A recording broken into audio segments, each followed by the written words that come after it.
Tara na, isang namayan tayo sa isip at sa puso ko. Ikaw sila, ako lahat tayo'y magkakapamilya. Tara na, isang namayan tayo, ipakita natin. Si Ma'am Menchi po ay una, isa po siyang napakabait na ina sa lahat. Hindi lang po sa mga anak niya, pati po sa mga taong bayan. Ma'am Menchi, mabait siya. Tapos, wala akong masabi kanya. Bito. Dumating ako dito sa kanila. Nakita ko si Ma'am na mabait siya. Tapos, masok ako dito sa kanila. Matagal na ako dito. Wala akong masabi sa kanya. Basta mabait siya.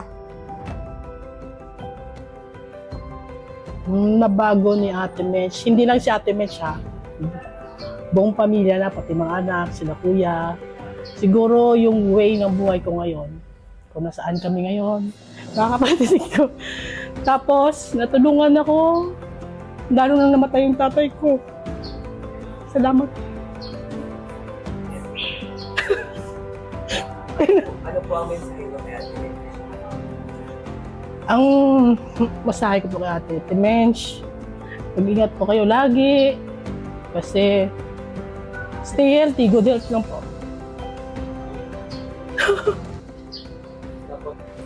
Hi, magandang araw po. Ako po si Joyce, ang mother ni Hannah Gervan.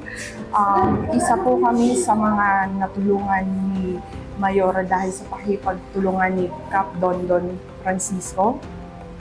Ang akin pong anak ay nagkaroon ng Crohn's disease, which is napaka-rare, na out of 20,000 na tao, isa lang ang meron. Unfortunately is na experience ng anak ko.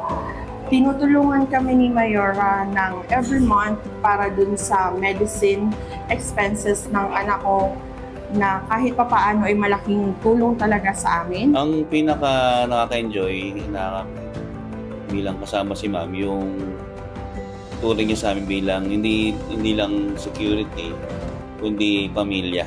Yun yung nakakatuwa kay Ma'am. Para sa akin yung pagiging natural na tao niya, tapos talagang sobrang bait niya, tapos hindi niya kami pinapabayaan sa lahat ng bagay. Tsaka tingin niya sa amin, hindi parang isang empleyado, parang isang pamilya. Siguro ang masasabi ko yung dun sa tanong mo, fitted sa kanya yung sinasabi niya, tinataguri ng iba na ina ng bayan. Kasi napaka-humble ni Ma'am, napaka-simpleng tao, saka napaka-approachable. Yun yung gustong-gusto ko si Ma'am. Alam mo, kahit sino yung lumapit sa kanya, talagang kakausapin niya. Natulungan niya ako at the point in my life na baksak ako. Siya yung guiding hands, siya yung spirit na umalalay sa akin nung dapang-dapa ako, nung baksak na baksak ako sa mga problema. Kamay niya yung hinawakan ko at kamay niya yung nagtulak sa akin para makatayo ako, makahakbang at muling makabangon. Paano nabago ni Mayora yung buhay ko? Well, unang-una siguro, nung pinagkatiwalaan niya ako sa lahat ng bagay na may kinalaman sa kanyang pagsisilbi bilang public servant at sa kanyang pamilya. So, nabuo yung confidence sa aking sarili, na-challenge ako sa lahat ng inuutos niya, at the same time, naging compassionate ako para tumulong at maging mapakumbaba, lalo na sa mga taong nangangailangan ng tulong. So, basically, si Mayora, nagiging positive lahat ng outlook mo pag siya ang kasama mo. Okay, what sets her apart from other leaders? Probably siguro yung pagiging motherly niya sa mga constituents and to City Hall employees. Hi Tita Menchi, I wish you a happy birthday. Sana bigyan po kayo ng Panginoon ng karagdagang lakas, karagdagang good fortune, good health, and prosperity. Nagpapasalamat ako Tita Menchi sa love na ipinakita mo sa akin tsaka sa aking kapatid. feeling ko minsan parang anak nyo na rin kami. And napakaswerte po ng Mandaluyong City na nagkaroon po kami ng Vice Mayor na katulad nyo. Nandito lang ako, tita, para suportahan kayo sa lahat ng mga proyekto, programa, at inisyatibo na meron kayo para sa ating mga mamamayan. Mabuhay kayo, Tita Menchi. Thank you very much. May God bless you always and take care. We love you, tita. We love you, Ma'am Menchi. We love you, Ma'am Menchi. We love you, Ma'am Menchi. We love you, Mench. We love you, Ma'am Menchi.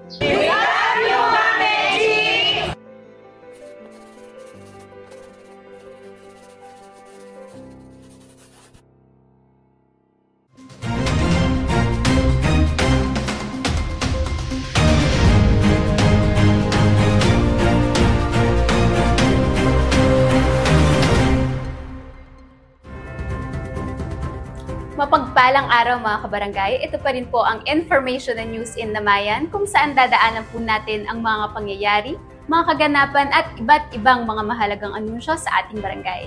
Una sa edukasyon. Mahigit 1 linggo na lamang po ang natitira para sa ating mga magulang at guardian para i-enroll ang kanilang mga anak o mga alaga sa ating Namayan Daycare Program 2024-2025. Hanggang July 15 na lamang po ang pagtanggap ng mga bagong enrollment sa ating Namayan Daycare Center. Hanapin nyo lamang po si Teacher Weng Corporal at matatagpuan po sa inyong mga street ang anunsyo tungkol dito.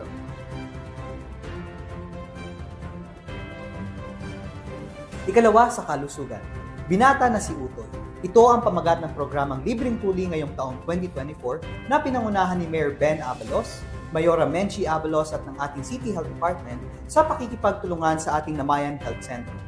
Mayroong 20 binatilyong sumailalim sa tuli ngayong taon na sinuportahan ng ating Namayan Barangay Council sa pangunan ng ating Kapitan Dondon Francisco at SK Chairperson Maverick Solano ang inyong pong lingkod at miyembro ng ating Sangguniang Kabataan at ng ating mga barangay staff. Ikatlo, sa Community Affairs. Ang ating Senior Citizen Board of Trustees sa Namayan ay nakapamili na po ng kanilang presidente at mga opisyales. Narito po sila.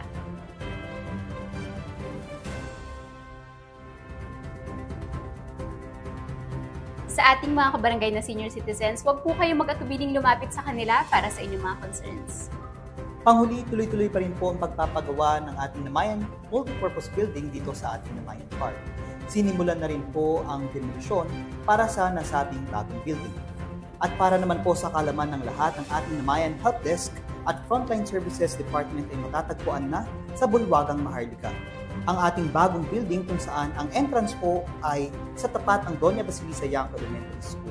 Sa mga kukuha po ng mga iba't ibang barangay certification o iba pang concerns, maaari po kayong magtungo dito. Ang ating Namayan Emergency Action Team ay nakaantabay pa rin po sa kung anumang mga emergency na maaaring mangyari sa ating barangay. Samantala, ang common at basic services ng ating barangay ay maaari pa rin i-access o i-request sa ating isang Namayan web and mobile app, ang first barangay-initiated app in the Philippines. Ito po ay maaaring i-access sa www.onenamayan.com. Mga kabarangay, download na po! Ilang patalastas? Tuloy-tuloy po nating suportahan ng ating Kapitan Dondon Francisco sa kanyang pag-host ng programang Sa Barangay Tayo. Ito po ay TV program na tumatalakay sa iba't ibang issue ng barangay pati sa pamamahala nito. Maaari po itong mapanood sa kanilang YouTube channel, sa kabila po ng mga cable channels sa Pilipinas, at sa YouTube maaari nyo pong i-search ang Sa Barangay Tayo o ang segment na Sagot ni Cap. Nais din po namin ipaabot ang aming pagbati sa ating mga achievers sa ating barangay, mga residente na nagkamit ng mataas na karangalan sa kanilang pag-aaral at iba pang milestone ng kanilang buhay profesional. Congratulations sa inyo, Jude Arevalo, Stephanie Dancel, Shula Escubio, John Vincent Reyes, Michael Reyes, Russell Osorno, at Christine Mel Viernes. Muli, ito po ang Information and News in Namayan. Naghahatid sa inyo ng serbisyong higit pa sa inyong inaasahan.